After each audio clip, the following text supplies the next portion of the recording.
Olá, brasileiros e brasileiras. Este é o canal M Variedades. Este que vos fala é Norton Pereira dos Santos. E vamos falar hoje sobre racismo ou mimimi. Esses dias se tornou muito falado, né? Uma fala do Kleber Lucas em relação a um hino do cantor cristão, da harpa cristã, do inário adventista. A estrofe o refrão desse hino está nesses inários. O cantor cristão, que é um inário muito usado pelos batistas, a harpa cristã, muito utilizada pelas igrejas pentecostais, né? E no inário adventista. E fala alvo mais que a neve, e o Kleber Lucas viu nesse refrão uma situação racista. Eu vou colocar um pouquinho aqui de um vídeo aqui, de algumas pessoas falando sobre o Kleber Lucas, e nós também vamos dar nossa opinião sobre o assunto.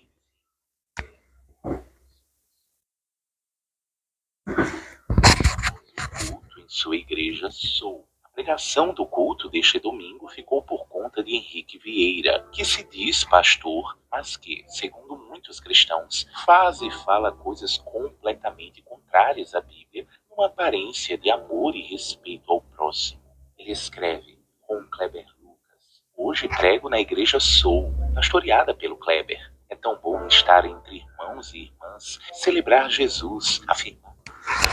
Bom, eu creio que aqui é o suficiente. Não vamos colocar tudo, mesmo porque não é um conteúdo produzido por nós, não é? E uma coisa é certa: nós vivemos num país onde o racismo estrutural está impregnado. O que é racismo estrutural? É o racismo que está dentro de nós, sem a gente perceber, na maneira de falar, na maneira de agir, na maneira de proceder.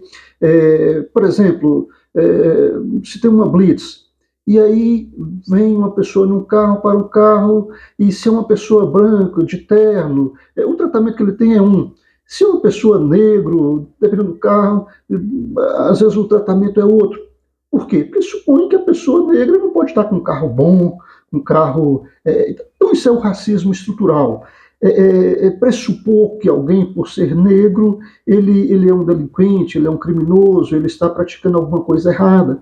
Infelizmente, isso está impregnado na nossa cultura, né?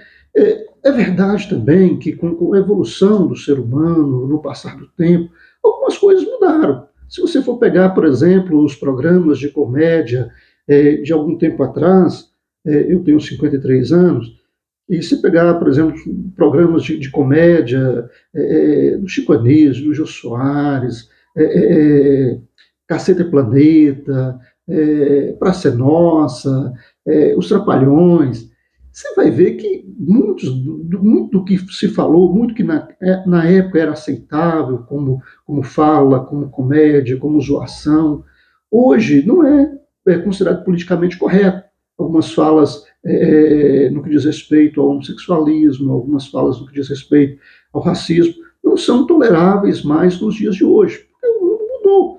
Porque à medida que você vai ganhando consciência de algumas coisas, outras já não são mais admissíveis, já não são mais toleradas, né? Ainda mais quando comprovadamente considerado que um conteúdo é racista, é discriminador e tal.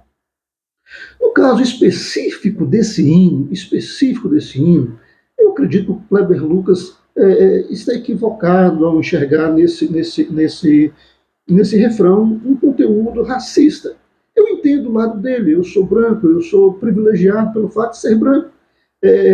Ninguém nunca achou que eu fosse ladrão por eu estar passando por um determinado lugar, pelo fato de eu ser branco.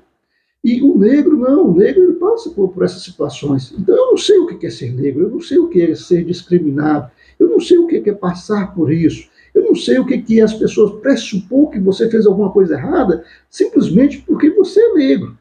Então, essas pessoas que sofreram tanto durante tantos anos, que agora está sendo, de alguma maneira, criado estruturas para procurar minimizar essa situação, essas pessoas enxergam as coisas de uma maneira diferente que a gente enxerga.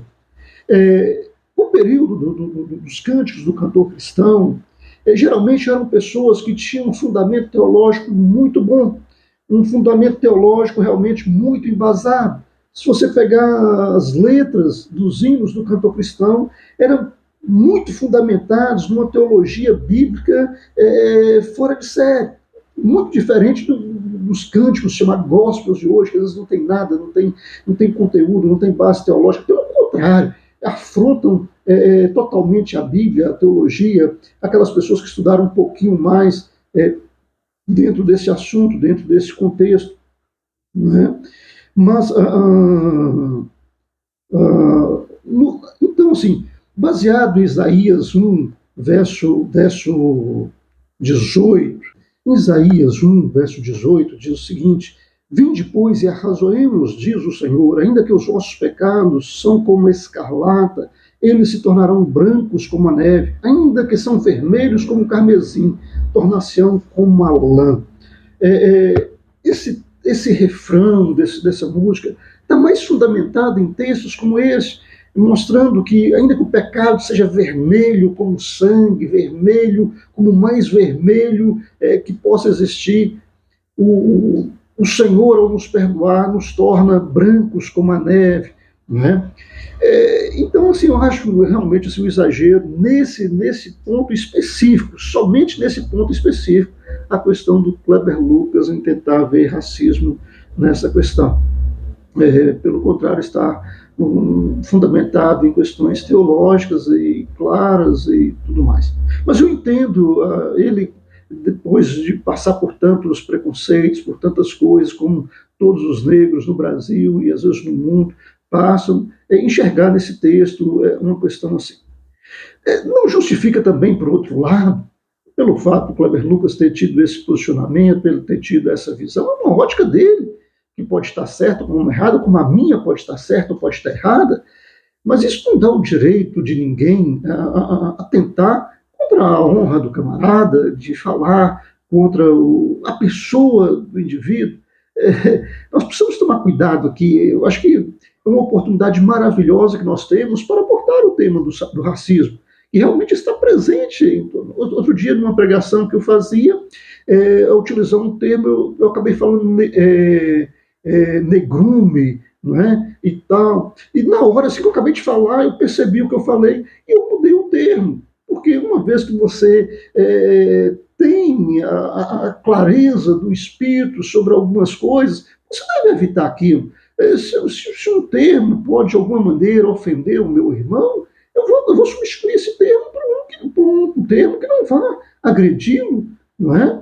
Que intenção eu tenho de agredir, de transmitir um racismo, de endossar? Não. Se eu posso mudar um termo, então na hora, eu não fiz outra pregação, estava gravando um vídeo já no meio da pregação, mas na hora eu percebi. E eu falei, gente, desculpa pelo termo, não é adequado, e usei um termo adequado. Isso pode acontecer. Como eu disse, eu tenho 53 anos, coisa que a gente falava um tempo atrás que era normal, hoje em dia não é considerado normal. Outro dia, numa outra pregação minha, eu falava de uma situação onde eu fazia uma pregação e tinha um travesti vendo. Na hora eu lembrei um travesti, hoje talvez o nome mais correto seja uma mulher trans, né?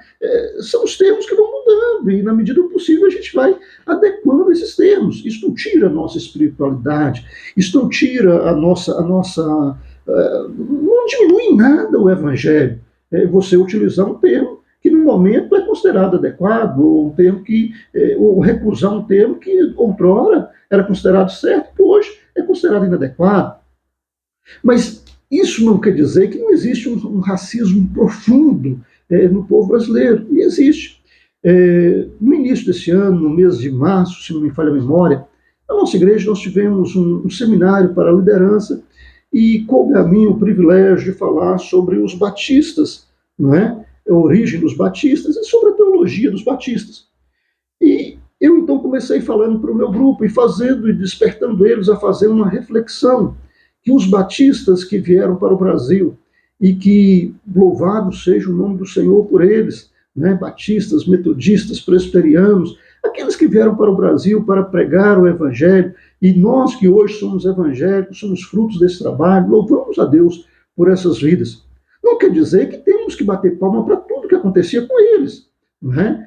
Por exemplo, os batistas que vieram para o Brasil, na sua grande maioria, vieram do sul dos Estados Unidos, num contexto onde as pessoas eram extremamente racistas, onde batistas, metodistas, presbiterianos, às vezes pegavam um negro lá, e essas pessoas vestidas, né, de roupas brancas para transparecer a sua pureza, com um capuz sobre a cabeça, enforcavam o negro, ou colocavam fogo nele numa árvore, e depois iam para a escola dominical, e davam as mãos e cultuavam a Deus. E não viam naquilo nenhum problema, nenhum tipo de coisa. Então, qual a possibilidade que entre os missionários que vieram para cá, as pessoas que tinham esse racismo profundo nos seus corações, achando que estavam certos? É muito grande. Então, quem trouxe a evangelização, sobretudo no segmento batista, era exatamente o grupo de pessoas mais racistas dos Estados Unidos. Foi quem trouxe o evangelho para nós. Louvado a Deus pelo evangelho, mas pelo racismo não. Então, esse racismo que veio junto precisa ser repudiado, precisa ser expulso, precisa ser banido de dentro das nossas almas, de dentro das nossas vidas. Como eu disse, somos gratos pela evangelização, somos gratos pelo anúncio e pela proclamação do evangelho. Mas o que passou disso aí, que veio junto, precisa ser expurgado, no caso, o racismo. Então, o racismo está impregnado nas igrejas, está impregnado em todos os segmentos do povo brasileiro. Preconceito ao pobre, aquele que é o necessitado, aquele que menos tem. E se ele, além de tudo isso, for negro, é pior ainda. Então, isso não é mimimi. Como eu disse, eu sou branco, eu nunca passei por essas situações. Então, quem sofre, quem levou as chibatadas, é que sabe o quanto elas doem, o quanto machuca, o quanto fere. Você vê, às vezes, seu filho, uma criança ainda, já passar por uma discriminação, já sofreu um ato de racismo, já ser discriminado num grupinho de colegas, no clube onde foi, na escola onde foi, e daí por diante. Então, o racismo é algo sério e precisa ser combatido. Não tem nada de Deus no racismo. Não tem nada de Deus no racismo. Deus não é racista. Deus não é racista. Se tem as raças que tem aí, se tem as variedades, foi porque Deus assim criou. Deus criou todos nós, homens e mulheres, a sua imagem e a sua semelhança. Somos a imagem e semelhança de Deus. Deus é negro, Deus é branco, Deus é amarelo, Deus é vermelho, Deus é de todas as cores, não é? Então, ou seja, todo ser humano é feito à imagem e semelhança de Deus. E como tais, precisam ser respeitados, entendendo, sobretudo, que Deus nos amou de tal maneira que deu o seu único Filho, para que todo que nele crê não pereça, mas tenha a vida eterna. Então você, assim, descarregar na pessoa do Kleber Lucas todo um ódio, todo um rancor, toda uma amargura, porque talvez ele tenha se equivocado numa questão específica, não acho isso justo. Existem muitas falas racistas, se você pegar a literatura, sobretudo literaturas mais antigas, tão recheados de racismo estrutural, e que, ao serem revisadas essas obras, isso precisa ser corrigido. E sem medo algum, precisa sim mudar a nossa maneira de ver, a nossa maneira de enxergar, a nossa maneira de falar, mesmo porque a maneira de falar, o falar, ele constrói. Foi pela fala que o que não existia veio a existir. Os mundos que hoje existem passaram a existir pela palavra, quando Deus diz, haja luz e houve luz, haja firmamento, haja os luminares, e tudo foi feito pela palavra. Então, ou seja, a palavra, ela pode criar a bênção e pode criar também a maldição. Mas nós somos chamados, como servos de Deus, para abençoar e não mais amaldiçoar. Então, que a nossa fala venha abençoar. Abençoar o pobre, abençoar o negro, abençoar o necessitado, abençoar aquele que tem uma opção sexual diferente. Não estamos para discriminar ninguém. Cabe a nós a pregar o Evangelho. E cabe a cada um a maneira como aceita ou não aceita o Evangelho. Aí é responsabilidade de cada um, não é? Mas cabe a nós amar a todos e falar que Deus amou o mundo de tal maneira, Deus amou todo mundo, ninguém ficou fora desse amor de Deus. E é essa que deve ser a tônica do nosso discurso, da nossa fala, e aquilo que nós estamos errados ainda, que Deus nos dê a graça, nos dê o despertamento, para que, com muita clareza, venhamos entender o que está errado, abandonar o erro e caminhar em direção a uma vida reta, santa e que agrade a Deus. Então é isso aí. No mais, para frente, Brasil, Deus salve essa nação.